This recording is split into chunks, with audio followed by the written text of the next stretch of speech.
Hello, all. This is Renee Michelle Floyd with Natural Baby Birthing. And my mom and I, we are having breakfast this morning and we were just talking, and I am sharing everyone else's birth story, but I never thought about her sharing her birth story when she had little old me. So I was talking to her about how her experience was when back in the day, when she was giving birth to me, her hospital experience, the experience with the nurses, and the things that she started to tell me. It's heartbreaking. And so I had her to stop talking so that we can get it all on video. So I am going to share my mom's birth story when she was pregnant and giving birth to me.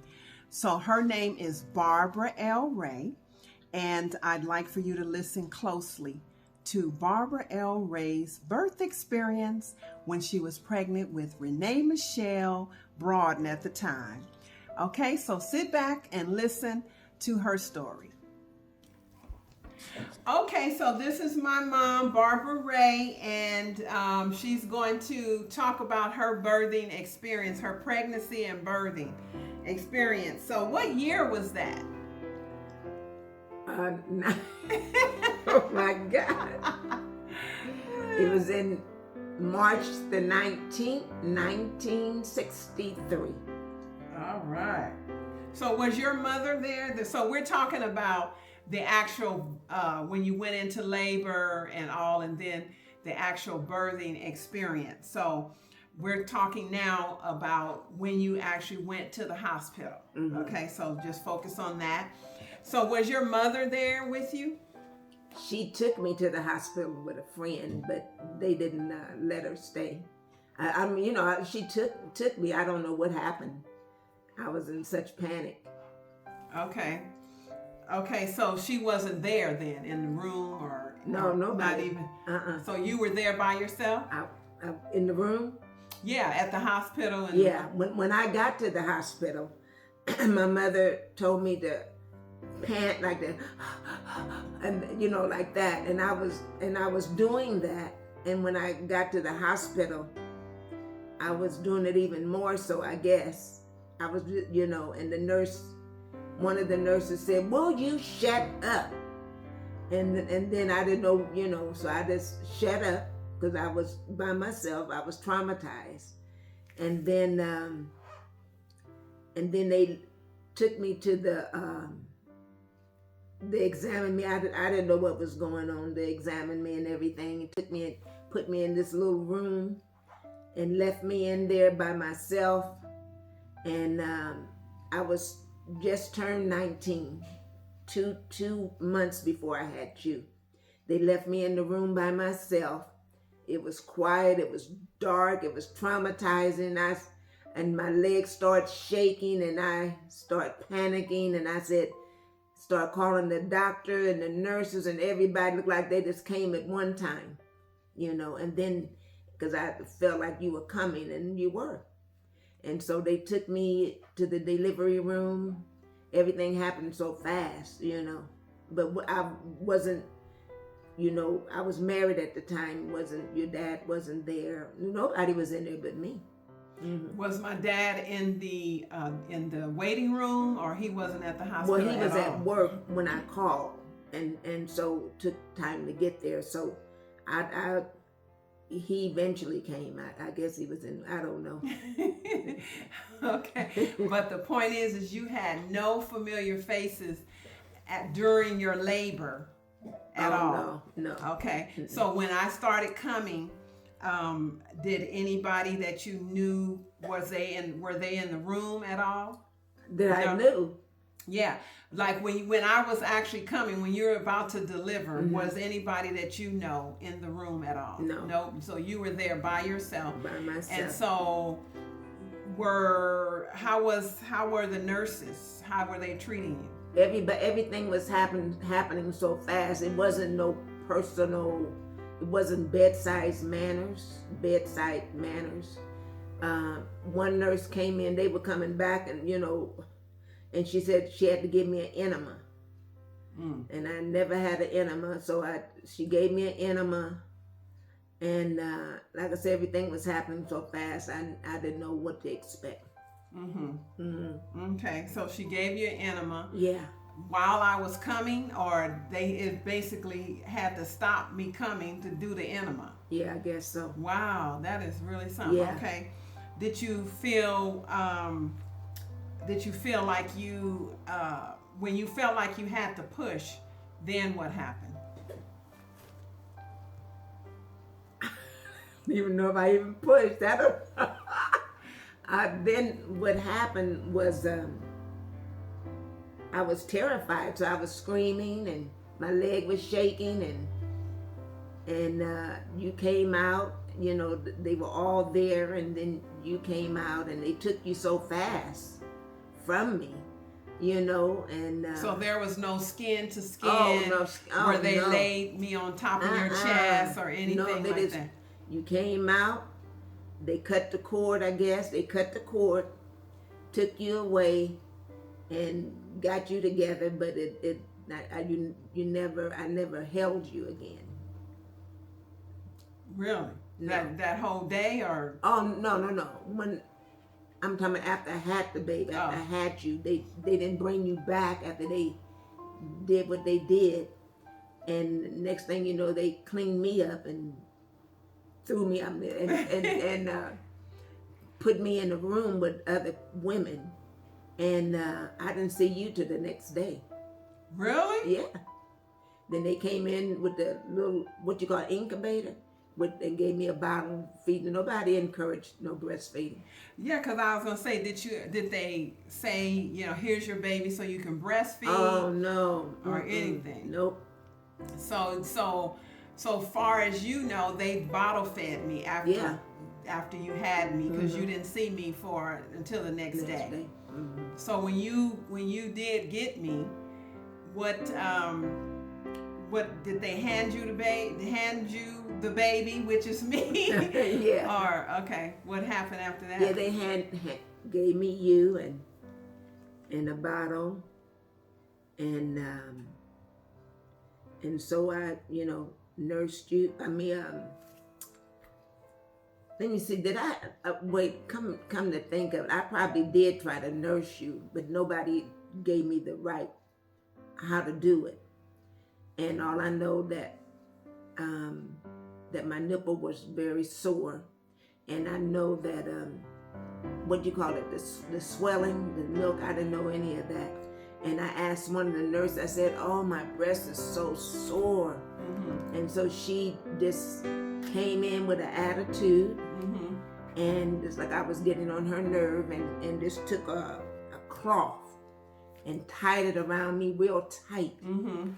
And I couldn't stand that, and I called her again. I said, I this is too painful, and she just snatched it off and didn't give me anything else.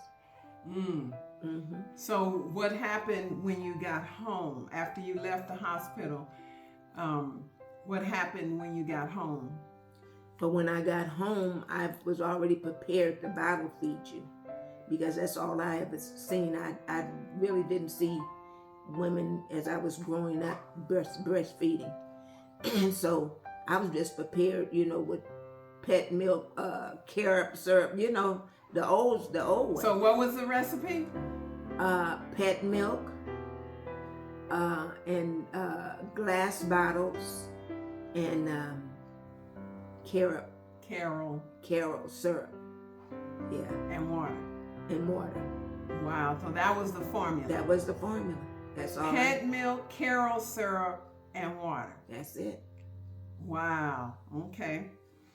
All right. So did you, like, when you got home, was there someone, your mom, was she there to help you with, you know, the transition of becoming a mother? Like cooking for you, changing diapers? Like, what happened? How did you recover, and like, how did you manage as a new mother to transition into motherhood? Like, did you have to cook your own food? Did you have someone to bring you meals? I had to do it all. There was no support, no encouragement. I just found my way. It's by the grace of God that you're still living, that you lived through that. No, I didn't know anything. So had you ever heard of a midwife or a doula at all? Oh, no. Mm-mm. And you didn't have any aunties or sisters, anybody to help you? Mm-mm. So if you had to do it all over again today, what would have been different? How would you have wanted your experience to be? I would be more knowledgeable. You know, I wasn't in touch with my body. I was under so much stress. So I wasn't in tune with my body. So I didn't know what was happening. Even when I went in labor, I was walking across the street and I got that sharp pain in my buttock area. I didn't know what that was. Here I'm 9 months old, but 9 months pregnant. But I had no idea that I was going into labor. You know, yeah. And what else would have been different? You know, what would you have liked to have happen to you when you got home? I would have liked to have had a happy environment, a husband that was there to support, that would have shown been sensitive, and it was in other words, it was just routine. At that time, it was just having a baby was just routine. Nobody shared nothing with me what to expect. I didn't know my breast was going to swell up like that. Nothing. It was just nothing. I didn't know anything. Mm-hmm. But I would have liked to have come home to a supportive family, and just like, you all, but I didn't experience that. Mm-hmm. So I learned everything through trial and error. Okay. Wow. Definitely my experience have been totally different. Oh, yeah. So, well, thank you for sharing that brief story. Is a lot of detail behind it, but yes. I know that, we got the gist of what you were experiencing. There was that your breasts were engorged. That's what they call it. Engorged. Right. That's what they call it. And you should have never experienced someone tying a sheet around your breast like that. And tight. And tight. And so were the nurses supportive? Were they mean? How were the nurses? Insensitive. Mm-hmm. It was just a job. No compassion. No, wasn't any compassion. It was just routine. It was just a routine thing. Were white women and black women mixed in the same room, or it was all blacks in one room and all whites in another room? Do you remember? I do remember. I think it was all blacks, but I didn't know anything about prejudice then. Mm-hmm. But I do remember this white doctor going into this young lady's stall. It was a stall, wasn't a room. And when he went in there, I never saw how this young lady looked, but when he went in there, the same doctor that checked me, and when he went in her stall, he said, "How did you ever get pregnant?" Oh my God, I didn't hear her say a word. I just grieved. I was just glad to get out of there. And how long did you stay in the hospital? 3 days. 3 days. So that was 3 days. Okay. Mm-hmm. So you didn't have to have a C-section, or C-section? No. They didn't. Did they cut you like episiotomy? Right. Oh, they did do that. Okay. Right. Mm-hmm. Okay. Nobody told you how to heal up? No. Oh, okay. So it was just no knowledge, no information shared. Like you say, trial and error. Right. And then you had the belt in my time, the Kotek belt that belt that nobody. Okay, the sanitary belt. Yeah, the sanitary belt. Mm-hmm. Yeah, and they gave you some pads and stuff. So no, it was a very traumatizing experience. That's all I can say. Mm-hmm. Yeah. Wow. Well, thank you so much for sharing your story. I'm sure so many other women can identify, especially in your age group. Yeah. Can identify with, your experience. And I know there's a whole lot more that you could have shared, but you know, we appreciate what you did share. And that is Barbara L. Ray's birth story about birthing me. Right.